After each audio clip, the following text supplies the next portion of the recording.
Political vibes ప్రేక్షకులకు నమస్కారం. మిత్రులారా, 5 రాష్ట్రాలలో ఎన్నికలైనాయి. అంటే 4 రాష్ట్రాలు, ఒకటి కేంద్ర పాలిత ప్రాంతం. కేరళ, తమిళనాడు, వెస్ట్ బెంగాల్, అస్సాము, పుదుచ్చేరి. అయితే ఎగ్జిట్ పోల్స్ చూస్తే ఏంటంటే షాక్ అనిపిస్తుంది. కొన్ని ఎగ్జిట్ పోల్స్ చూస్తే చాలామందిగా ప్యానిక్ అవుతారు.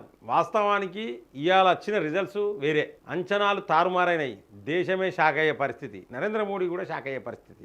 ఫలితాలన్నీ చేంజ్ అయిపోయినాయి. మరి ఆ ఫలితాలు ఎట్లుండబోతున్నాయి, గతంలో ఏ కంపెనీ ఏ సంస్థ ఏమేమి ఫలితాలు ఇచ్చింది, ఇప్పుడు ప్రస్తుతం ఉన్న పరిస్థితి ఏంటిది, అక్కడ లోకల్ వాళ్ళు ఏం చెప్తాను, ఏమొచ్చినాయి, ఏ పార్టీకి వెళ్తుంది అనే వివరాలు తెలుసుకునే ముందు ఈ యొక్క వీడియోని లైక్ చేయండి. మీ యొక్క అభిప్రాయాన్ని కామెంట్ బాక్స్లో రాయండి. సబ్స్క్రైబ్ చేయని వాళ్ళు మన ఛానల్ సబ్స్క్రైబ్ చేయండి. బెల్ బటన్ నొక్కడం మర్చిపోకండి. మిత్రులారా, మనం ఫస్ట్ చూసినట్టయితే వెస్ట్ బెంగాల్. ఈ వెస్ట్ బెంగాల్ మీద నజర్ ఉంటుంది. ఎందుకంటే మన దేశానికి పట్టిన దరిద్రం శనిగొట్టు మనిషి.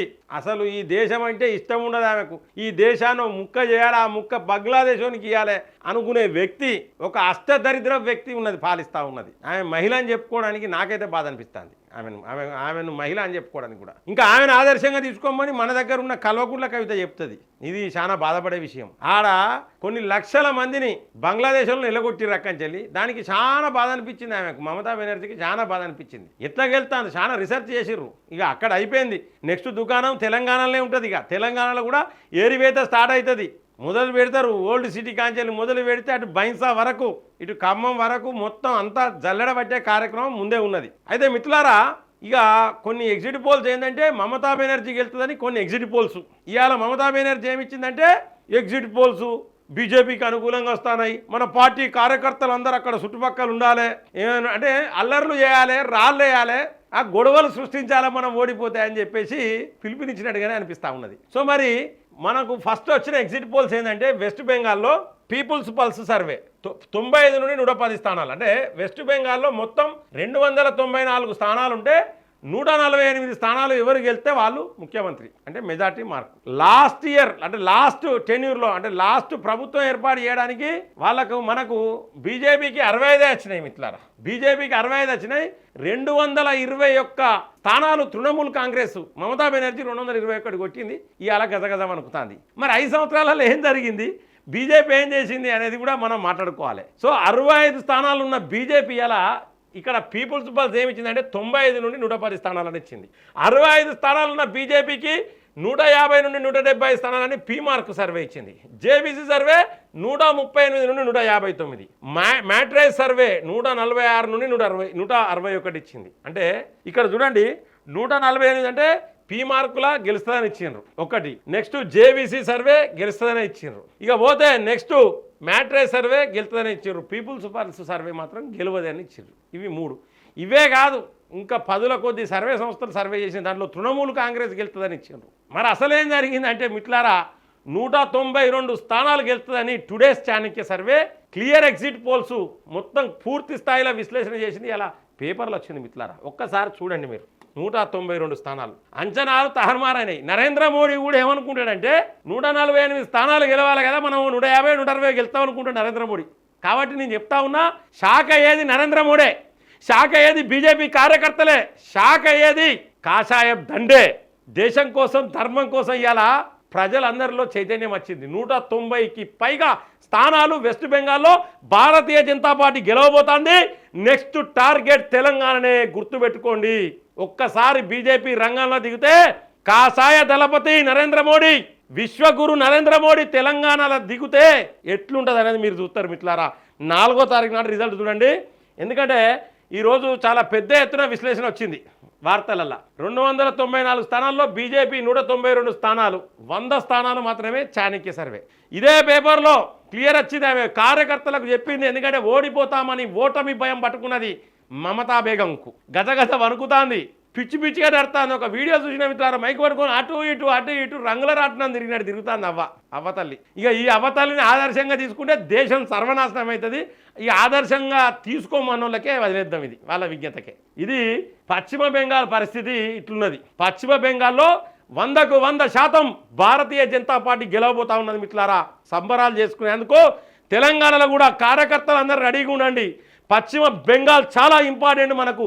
దేశం మొత్తం స్థితిగతులు మార్చేదే పశ్చిమ బెంగాల్. మిత్రులారా, ఇవాళ దేశం సర్వనాశనం కావడానికి ప్రధానమైన కారణం ఒక 30 నుండి 40% ఈ మమతా బెనర్జీ, ఇంకో మిగతా శాతం రాహుల్ గాంధీ అయితే, మిగతా శాతం కాంగ్రెస్ అయితే ఈమె పాత్ర కూడా ఉన్నది.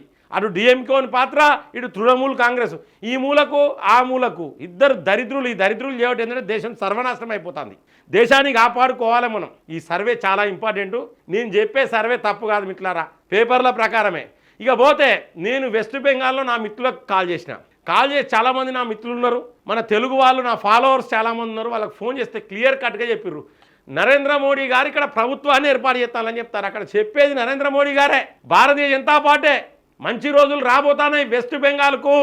కంప్లీట్ బంగ్లాదేశ్ వాళ్ళందరినీ పెట్టుకొని అక్కడ రాజకీయం చేసింది ఇన్ని రోజులు మమతా బెనర్జీ. ఇది అందరికీ తెలిసిన సత్యం మిత్రులారా. దేశాన్ని కాపాడుకోవాలి. సగం ఉగ్రవాదులు అక్కడనే ఉండేది, ఉచ్చబోసుకున్నారు ఉగ్రవాదులు. నరేంద్ర మోడీ దెబ్బకు, భారతీయ జనతా పార్టీ దెబ్బకు ఉచ్చబోసుకొని గజగజవానికి బంగ్లాదేశ్కి దొబ్బేసుడు మిత్రులారా. సో మిత్రులారా, ఏది ఏమైనప్పటికీ ఇది శుభసూచకం. ఈ సర్వేలన్నీ తారుమారైనాయి. ఈ 100 స్థానాలు, 120 స్థానాలు, 140 కాదు మిత్రులారా, 190కి పైగా స్థానాలు భారతీయ జనతా పార్టీ కైవసం చేసుకోబోతుంది. మమతా బెనర్జీని మళ్ళీ ఇక బంగ్లాదేశ్ పోతుందా, మరి జైలుకు పోతుందా అనేది ఇక మనం చూడాలి నెక్స్ట్. సో ఇది చాణక్య సర్వే. నెక్స్ట్ వచ్చేసి మిత్రులారా ఇంకొకటి, ఇక ఇది వెస్ట్ బెంగాల్. సో ఇది టుడేస్ చాణక్య సర్వే. ఇక వెస్ట్ బెంగాల్ తర్వాత నెక్స్ట్ ఏంటిదంటే అస్సాం. ఈ అస్సాం గురించి మనం మాట్లాడుకోవాల్సిన అవసరమే లేదు. చాలామంది ఏమి ఇచ్చారంటే అస్సాంలో 82 నుండి 94 స్థానాలు ఎన్డీఏ, 85 నుండి 95 స్థానాలు, 88 నుండి 101 స్థానం, 68 నుండి 72 స్థానాలు, 87 నుండి 98 స్థానాలు ఇచ్చారు. ఈడ కూడా మెజార్టీ మార్క్. అంటే అస్సాంలో ఊహించని స్థానాలు రాబోతూ ఉన్నాయి మిత్రులారా.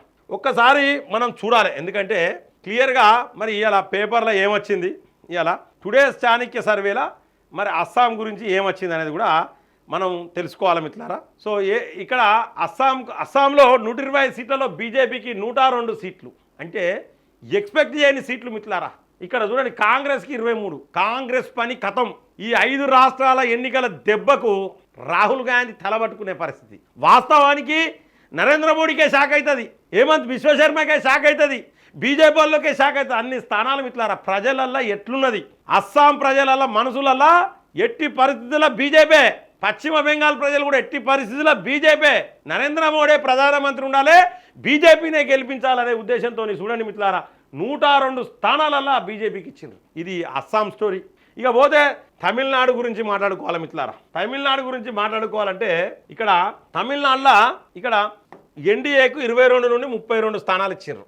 65 నుండి 80 స్థానాలు పీపుల్స్ పల్స్ సర్వే, మ్యాట్రీ సర్వే 87 నుండి 100 ఇచ్చారు. అసలు ఇవన్నీ పోలిక ఉన్నాయా, ఎందుకు చేస్తారో అర్థం కాదు మిత్రులారా. ఈ సర్వేలు ఒక్కరికి పోలిక ఉండదు. ఇలా 65 నుండి 80 స్థానాలు. ఎలక్షన్ అయిపోగానే గంటకే ఇస్తారు ఎగ్జిట్ పోల్స్, మొత్తం తెలుసుకుంటారు కావచ్చు. ఇక పోయి గంటలనే అన్నీ తెలుసుకొని ఇస్తారు కావచ్చు. తిరుగులు లేదు, అడుగులు లేదు, ఓటర్ నాడేంటిది, ఓట్లు ఎటు పడ్డాయని తెలుసుకుని లేదు. ఇవి సర్వేలు, ఇలాంటి సర్వేలు మిత్రులారా. ఇక్కడ క్లియర్గా చూడండి, అదర్స్లో టీవీకే ప్లస్ అదర్స్ 98 నుంచి వెళ్ళి 120 ఇచ్చిర్రు. ఇక 98 నుంచి ఒకటి 120 ఇస్తే 2 నుండి 6 ఇచ్చిండు వీడియో పీపుల్స్ పల్స్. అంటే ఇంత తేడా ఉంటే 5ో 10ో తేడా ఉండాలి. అంటే ఈ సర్వేలన్నీ కూడా డమ్మీ సర్వేలు, అడ్డమైన ఎగ్జిట్ పోల్స్, అడ్డమైన ఎగ్జిట్ సర్వేలు మిత్రులారా. సర్వే చేయాలంటే ఒళ్ళు వలిగిపోతుంది మిత్రులారా. ఒక మనిషి రోజుకు 40 శాంపిల్స్ కలెక్ట్ చేయగలుగుతాడు పొద్దున్న నుండి సాయంత్రం వరకు ఒక మనిషి. అంటే ఒక 200 శాంపిళ్ళు కలెక్ట్ చేయాలంటే 5 మనుషులు కావాలి. ఒక్క మనిషి 3000కు తక్కువ తీసుకునే పరిస్థితి లేదు ఎండాకాలంలో సర్వే చేయడానికి. వీళ్ళు మాత్రం మొత్తం ఫోన్లలోనే అన్ని సర్వేలు అయిపోతాయి. అడ్డమైన ఎగ్జిట్ పోల్స్ మిత్రులారా. వాస్తవానికి ఇవి నమ్మదగిన ఎగ్జిట్ పోల్స్ కాదు. సో మరి ఇది తమిళనాడులో చెప్తే పీపుల్స్ టుడేస్ చాణక్య సర్వే ఏం చెప్పింది అనేది కూడా మనం చూద్దాం. మరి నిజంగానే 98-100 స్థానాలు టీవీకే విజయ్కి వస్తాయా, తలపతి విజయ్కి వస్తాయా, తక్కువ వస్తాయా, ఒక్కసారి చూద్దాం. ఇక్కడ విజయ్కి 63 సీట్లు వస్తాయని ఇచ్చిల్లు మిత్రులారా. 63 సీట్లు విజయ్కి. ఇది ఎగ్జాక్ట్లీ స్కోర్. ఎందుకంటే తమిళనాడులో ఎవరిని అడిగినా 50 నుండి 60 స్థానాలు విజయ్కి వస్తాయి. విజయ్ ప్రతిపక్ష పాత్ర పోషిస్తాడు. ఇక్కడ ఖచ్చితంగా డిఎంకే గెలిచే అవకాశం ఉన్నది. ఏఐఏడిఎంకే, అన్నా డిఎంకే 3వ స్థానంలో ఉంటుంది. అన్నా డిఎంకే విజయ్ కలిసినా ప్రభుత్వాన్ని ఏర్పాటు చేసే పరిస్థితి ఉండదు అనేది క్లియర్గా చెప్పిండ్రు. సో అదే జరగబోతా ఉన్నది. ప్రజలు చెప్పిందే. ఈ సర్వేలన్నీ కూడా డమ్మీ సర్వేలు. తమిళనాడులో డిఎంకే, అస్సాంలో బీజేపీ, బెంగాల్లో వెస్ట్ బెంగాల్లో బీజేపీ, ఇందులో నో డౌట్. ఇక కేరళలో ఇక యూడిఎఫ్లు. కేరళ గురించి కూడా మనం మాట్లాడుకోవాలి. నెక్స్ట్ పుదుచ్చేరిలో 100% పుదుచ్చేరిలో వచ్చేది భారతీయ జనతా పార్టీ. ఇక్కడ ఎన్డీఏ భారతీయ జనతా పార్టీ 3 స్థానాలలో గెలిస్తే ఒక స్థానంలో డిఎంకే, మరొక స్థానంలో యూడిఎఫ్. అయితే మనం కేరళ గురించి కూడా మనం మాట్లాడుకోవాలి మిత్రులారా. కేరళ గురించి ఎందుకు మాట్లాడుకోవాలంటే కేరళ చాలా ఇంపార్టెంట్.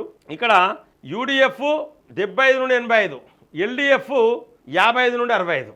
అంటే ఇక్కడ ఎల్డిఎఫ్కు యూడిఎఫ్కు మధ్యలో టఫ్ ఫైట్ ఎదుర్కొంటారు. ఇక మరి ఇక్కడ ఈ యొక్క మరి కేరళలో పరిస్థితి వీళ్ళు ఏమి ఇచ్చారు అనేది ఒక్కసారి చూద్దాం మిత్రులారా. ఇక్కడ కేరళలో యూడిఎఫ్ 69 సీట్లతో అధికారంలోకి వచ్చే అవకాశం ఉంది. ఎల్డిఎఫ్కు 64 స్థానాలు, అంటే టఫ్ ఫైట్ 69-64. ఇది కేరళలో అంటే యూడిఎఫ్ వచ్చే అవకాశము కేరళలో ఉన్నది. ఇక పోతే పుదుచ్చేరిలో clean sweep, పుదుచ్చేరిలో out రైట్గా Bharatiya Janata party NDA వచ్చే అవకాశం స్పష్టంగా కనబడతా ఉన్నది. ఏది ఏమైనప్పటికీ ఈ ఫలితాలు బీజేపీ వాళ్ళనే షాక్ గురి చేసే ఫలితాలు ఇవి. బీజేపీ వాళ్ళు ఎక్స్పెక్ట్ చేయని ఫలితాలు వస్తున్నాయి. బీజేపీ వాళ్ళు ఎక్స్పెక్ట్ చేయని సీట్లు గెలుచుకుంటున్నారు. నరేంద్ర మోడీ షాక్ కావాలి. ప్రజలలో ఇంత అభిమానం ఉన్నదని నరేంద్ర మోడీ షాక్ కావాలి.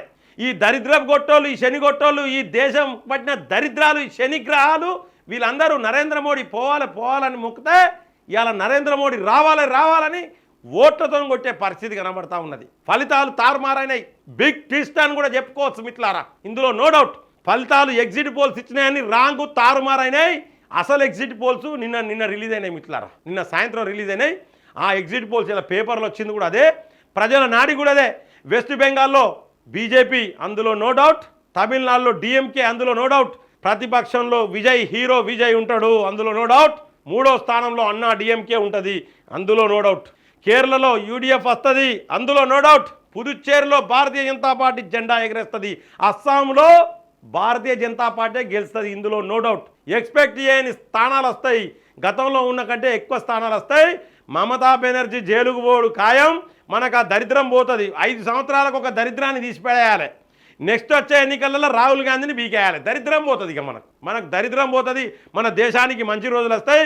3వ స్థానం కాదు మిత్రులారా. ఇటు మమతా బెనర్జీ, అటు డిఎంకే, ఇటు రాహుల్ గాంధీ దరిద్రపోలు పోతే భారతదేశం ప్రపంచ దేశాలలో నెంబర్ 1 అవుతుంది. 1వ స్థానంలో ఉంటుంది, ఇందులో నో డౌట్. జయప్రకాష్ నారాయణ మొన్న చెప్పిండు, ఆయన కాలు గడిగి నెత్తిలో పోసుకోవాలి మిత్రులారా. కరెక్ట్ చెప్పిండు. ఈ దరిద్రాలన్నీ పోతేనే మనం 1వ స్థానంలో ఉంటాం. మన భారతదేశం సేఫ్గా ఉంటుంది. ఇవాళ ప్రపంచ దేశాలు, అమెరికా లాంటి దేశాలు మన దగ్గర రావడానికి వీసా తీసుకునే పరిస్థితిని మనం కల్పించాలంటే ఈ దరిద్రాలు పోవాలి. ఒకనుకో ఈ దేశం అంటే ఇష్టం ఉండదు, ఒకనుకో ఈ దేశాన్ని ముక్కలు చేయాలంటుంది, ఒకడో బంగ్లాదేశ్తో కంపేర్ చేస్తాడు, ఒకడో పాకిస్తాన్తో కంపేర్ చేస్తాడు. ఇంత దరిద్రులు. ఒకడు పోయి అమెరికాలో మీటింగ్ పెడతాడు, ఒకడు పోయి సౌత్ ఆఫ్రికాలో మీటింగ్ పెడతాడు మన దేశం గురించి. కాబట్టి ఈ దరిద్రాలందరూ పోతే భారతదేశం మొదటి స్థానంలో ఉండే అవకాశం చాలా స్పష్టంగా కనబడుతుంది. మరి తారుమారైన ఈ ఫలితాల పట్ల మీ యొక్క అభిప్రాయాన్ని కామెంట్ బాక్స్లో రాయండి. ఈ విశ్లేషణ పట్ల మీ యొక్క అభిప్రాయాన్ని కామెంట్ బాక్స్లో రాయండి. ఈ వీడియోని లైక్ చేయండి. సబ్స్క్రైబ్ చేయని వాళ్ళు మన ఛానల్ సబ్స్క్రైబ్ చేయండి. బెల్ బటన్ నొక్కడం మర్చిపోకండి మిత్రులారా. జై హింద్, జై భారత్.